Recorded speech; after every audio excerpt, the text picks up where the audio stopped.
بسم اللہ الرحمن الرحیم۔ میرا نام پروفیسر ڈاکٹر عباس خان خٹک ہے۔ میرا تعلق میڈیسن میں گیسٹرونٹرولوجی ڈپارٹمنٹ سے ہے، جسے اردو میں امراض معدہ آنت جگر کہتے ہیں۔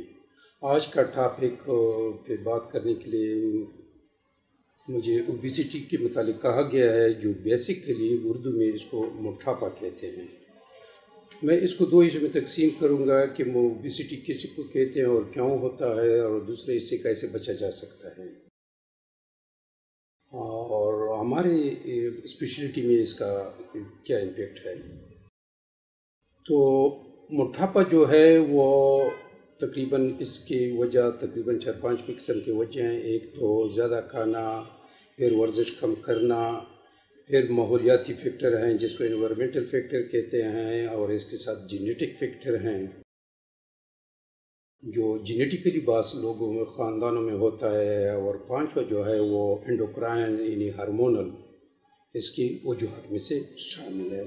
ہم کامن اوبیسٹی کی طرف آتے ہیں جو پیتھولوجیکل ہیں، جو ڈاکٹر سے تعلق رکھتے ہیں، وہ تو اس کا ٹریٹیبل ہے، لیکن جو کامن اوبیسٹی ہے جو سارے دنیا کو لپیٹ میں لے رکھا ہے، خاص کر ہماری ایشین پاپولیشن کو، تو وہ موٹاپا جو ہے وہ زیادہ کھانے اور آرام کرنے سے ہوتا ہے، نہ کہ مطلب آپ زیادہ کیلوری، زیادہ طاقت بدن میں ڈالتے ہیں اور وہ آپ نکالتے نہیں ہیں، تو وہ بدن میں چربی کی شکل میں جمع ہو جاتا ہے، اور جس سے آپ یوں سمجھیں کہ میں اردو میں کا جو انگلش کا ایک مقولہ ہے، لیکن میں اردو میں کہوں گا کہ موٹاپا جو ہے وہ ہر مرض کی ماں ہے۔ اس سے موٹاپے سے آپ کو شوگر بھی ہو سکتا ہے، آپ کو ہارٹ اٹیک بھی آ سکتا ہے، آپ اس کے جوڑوں کے مرض میں مبتلا ہو سکتے ہیں، اس کے ساتھ آپ کا سانس بھی پھول سکتا ہے۔ اور اس کے ساتھ میں اپنی فیلڈ کی طرف آ جاؤں گا کہ موٹاپے میں اکثر لوگ زیادہ کھاتے ہیں، خاص کر چکنائی والی چیزیں، اینیمل فوڈ جو ہوتا ہے، یہ گوشت اور یہ چربی اور یہ چیزیں، اور زیادہ روغن زیادہ استعمال کرنا، اور اسی طرح زیادہ میٹھا استعمال کرنا۔ تو یہ چیزیں جو لوگ زیادہ کھاتے ہیں اور بیٹھے بیٹھے تو اس کا معدہ پھول جاتا ہے۔ جب معدہ پھول جاتا ہے تو حدیث شریف میں ہے کہ اگر آپ کھانا کھاتے ہیں تو کھانے کو 3 حصوں میں تقسیم کریں۔ ایک حصہ تو معدے کو 3 حصوں میں تقسیم کرے۔ معدے میں ایک تو حصہ کھانے کے لیے رکھے، سالڈ، ایک حصہ پانی کے لیے رکھے، اور ایک حصہ ہوا کے لیے رکھے۔ بدقسمتی سے ہم اتنا زیادہ مرغن چیزیں کھاتے ہیں، اتنی مٹھائی کھاتے ہیں، اتنی میٹھی چیزیں کھاتے ہیں کہ ہم تینوں حصے کھانے سے بھر جاتے ہیں۔ جب کھانے سے آپ تینوں کو بھر لیتے ہیں تو ظاہر ہے کہ اس کو ڈائجیشن کے لیے ایسڈ نے اور فلوئڈ نے آنا ہے، جس کے لیے جگہ نہیں ہوتی ہے، تو یوں اوپر کی طرف جاتا ہے۔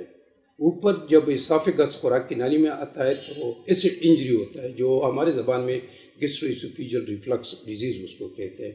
اس کے علاوہ معدے کے بڑھنے سے معدے میں بھی اس میں السر ہو سکتے ہیں، سانس بھی وہ اس کا جو پردہ ہے ڈائفرام جس کو کہتے ہیں، تو اس کی مومنٹ پہ اثر کرتا ہے، جس سے انسان کو سانس لینا بھی مشکل ہو جاتا ہے۔ دوسری طرف میں اپنی اسپیشلٹی کی بات کروں گا۔ میں نے ہارٹ اٹیک یہ چیزیں شوگر وغیرہ تو چھوڑ دیتا ہوں۔ تو موٹاپے کی وجہ سے لیور پہ اثر ہوتا ہے، لیور سکڑ جاتا ہے، جسے ہماری لینگویج میں سیروسس کہتے ہیں، جو اینڈ سٹیج ہوتا ہے لیور ڈیزیز کا۔ تو یہ بڑا خطرناک مرض ہے جس کا کوئی علاج نہیں ہے سوائے یہ کہ اس کو آپ لیور ٹرانسپلانٹ کریں۔ آپ وہ سوچ نہیں سکتے کہ ہیپیٹائٹس بی اور سی کو ملا کے 8.3% لوگوں کو، 8.5% لوگوں کو ان کو ملا کے لیور کینسر ہوتا ہے، ہیپیٹائٹس بی اور سی۔ اور صرف اوبیسٹی موٹاپے پن سے جو سیروسس ہوتا ہے، فیٹی لیور اس سے بنتا ہے، جیسے چربی لیور میں چڑھ جاتی ہے، وہ اس کو سکڑتا ہے تو اس کو سیروسس کہتے ہیں۔ سیروسس کے بعد اس میں کینسر کا چانسز 9.3% ہے۔ آپ خود امیجن کریں کہ کتنا یہ خطرناک مرض ہے۔ اب اس کو کیسے کم کیا جائے؟ انگلش میں یہ سمپل سا ایٹ لیس واک مور۔ آپ یہ جو چیزیں اس کی وجہ میں نے بیان کر لی، اس کو ایوائڈ کریں۔ زیادہ مرغن چیزیں، زیادہ مٹھائی، زیادہ گوشت، زیادہ یہ چیزیں نہ کھائیں، جبکہ تو آپ کا وزن نہ بڑھے۔ کم از کم جوانوں کے لیے، بوڑھوں کے لیے 30 منٹ یا 25 منٹ 5 days a week کو 5 دن کم از کم ہفتے میں ورزش کرے.